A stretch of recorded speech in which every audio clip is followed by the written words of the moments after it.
Hola a todos, espero estén muy bien. Bienvenidos a esta primera clase en el curso de NLP o de Natural Language Processing.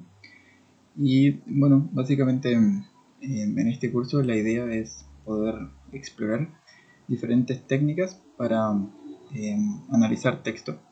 Y bueno, en esta primera clase vamos a hacer una especie de nivelación en cuanto a conceptos y toda la información que voy a colocar o voy a dejar aquí en estos videos va a estar disponible en el enlace de GitHub que van a encontrar acá abajo en el video.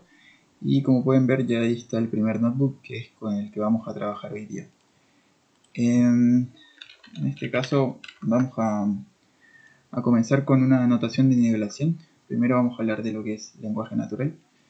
Luego vamos a pasar por algunos conceptos importantes y les voy a mostrar las primeras interacciones que uno puede hacer con el lenguaje. La idea de este curso es poder hacerlo de nivel incremental, es decir, que vamos a ir pasando por teoría básica en el lenguaje español-inglés y al final vamos a hacer casos aplicados en la industria donde ustedes puedan ver cómo se aplica lo del lenguaje natural en diversos contextos. Entonces, nada, el lenguaje natural es simplemente, si uno tuviera que definirlo, es simplemente la forma en que los humanos se comunican. Y dentro de ese lenguaje nosotros tenemos algo que se conoce como la filosofía del lenguaje. Esa filosofía tiene como finalidad encontrar respuesta a cuatro problemas. Uno, entender cuál es la naturaleza del significado de un idioma, es decir, por qué la palabra yo aparece en un idioma en español, o por qué la palabra he significa él en inglés.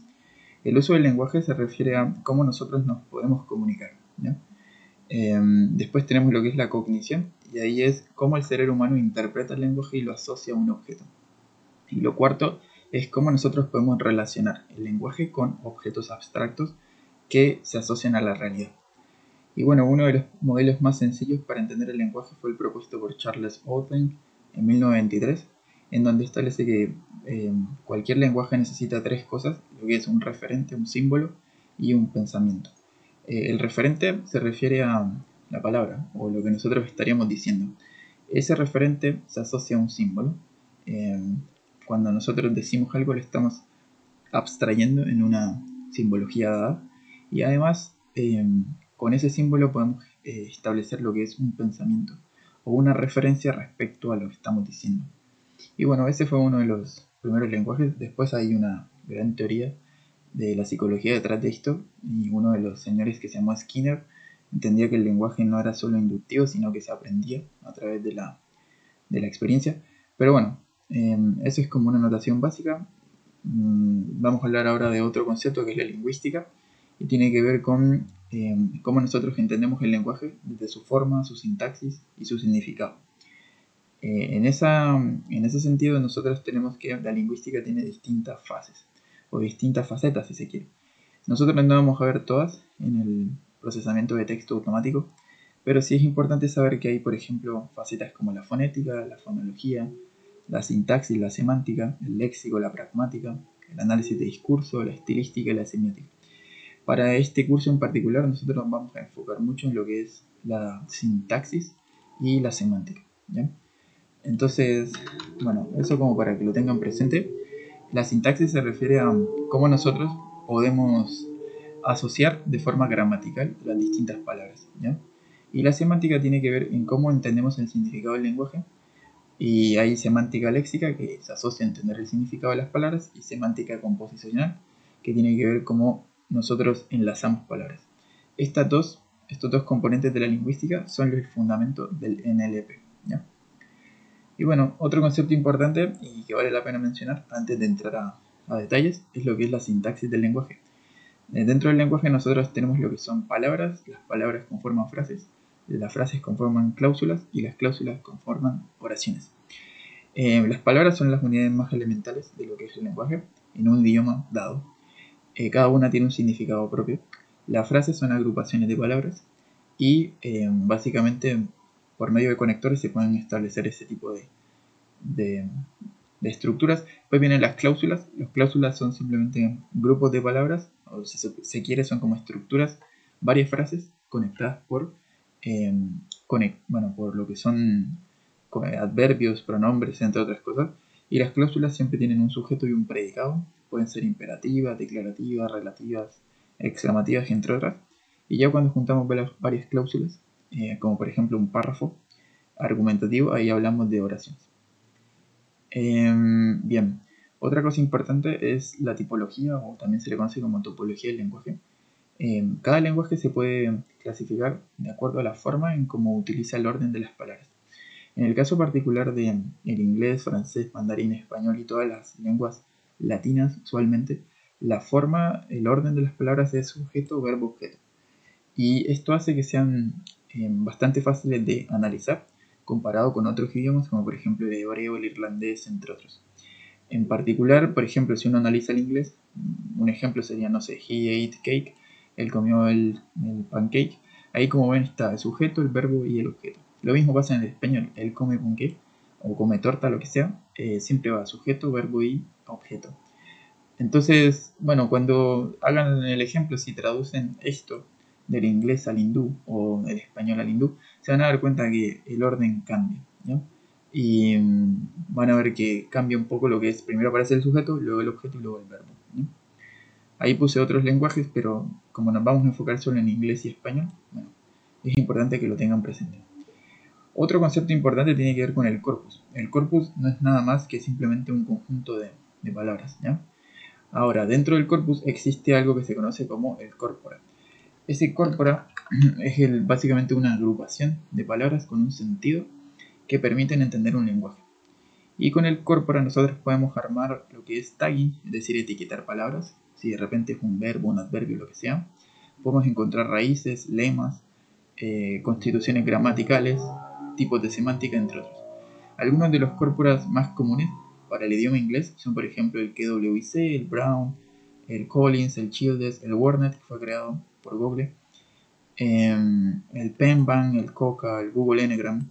En fin, ahí tienen una gran variedad. Y también para el idioma español tenemos algunos como el CSSP. Ahora, ¿cómo nosotros podemos acceder al corpus? Bueno, lo primero que tenemos que hacer es instalar la librería, en este caso NLTK, ahí como vieron ya yo la tengo. Y luego lo único que hay que hacer es importar lo que es la librería y descargar todos los corpus disponibles. Cuando hagan eso, probablemente se va a demorar ciertos minutos en descargar esto. Pero bueno, básicamente después de tener eso, nosotros podríamos, por ejemplo, acceder al corpus de Brown, ¿ya? Fíjense que aquí hay un corpus que se llama Brown. Y yo, por ejemplo, le puedo preguntar, oye, ¿cuántas categorías tienes? Me dice 15. Le puedo decir, muéstrame las categorías que tienes. Ahí como ven son varias. Puedo sacar las palabras asociadas a una categoría. Puedo encontrar los tags para cada palabra de esa categoría. Ahí como pueden ver aparecen lo que son pronombres, adverbios, determinantes, pronombres personales, etc.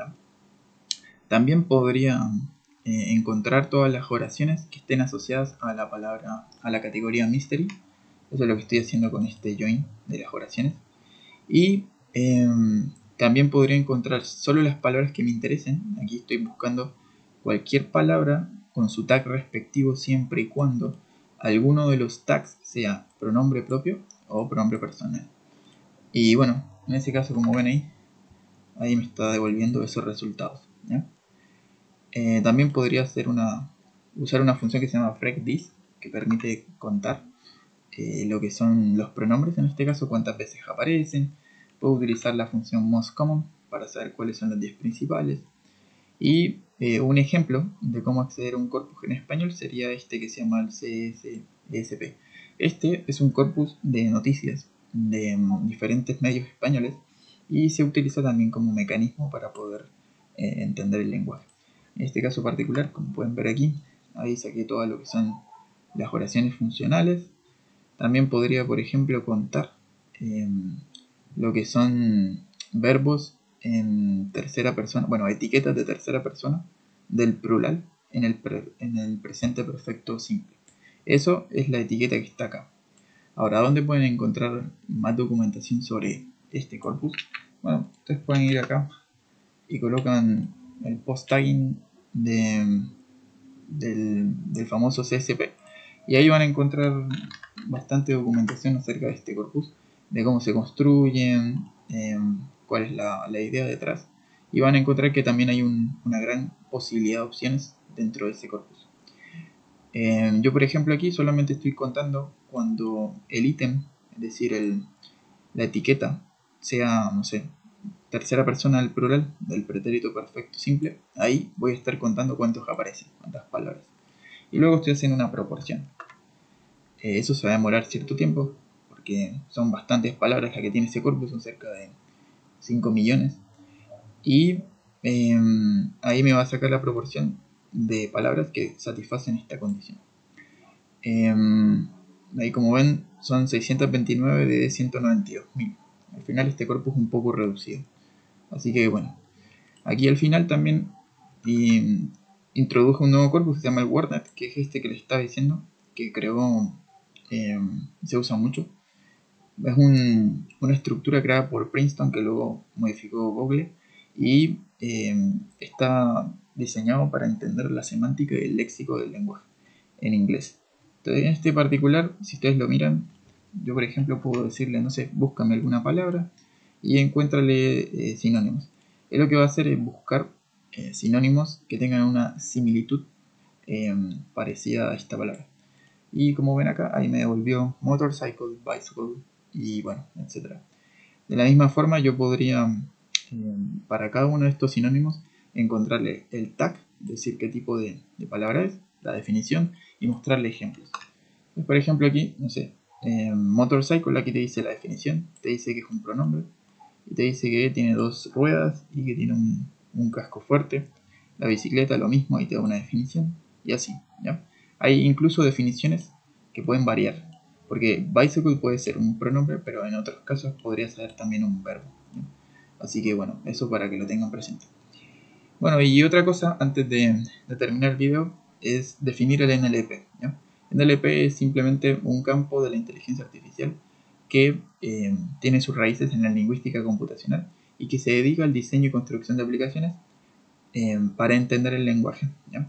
A partir de máquinas y sabiendo que el lenguaje de referencia son los que crean los humanos. Algunas aplicaciones del NLP o el Natural Language Processing son traducciones, reconocimiento de voz, respuestas automáticas, reconocimiento de entidades, resumen textual o identificación de tópicos, categorización de texto, análisis de sentimiento, detección de spam, monitoreo de marcas, en la biomédica también se usa, en ciberseguridad, el desarrollo de respuestas automáticas en chatbots y asistentes virtuales como Siri, Alexa y Cortana.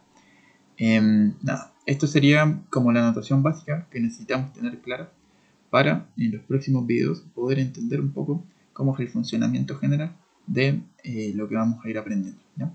Espero que haya sido claro y nos veremos en una próxima oportunidad. Estén muy bien y hasta la próxima.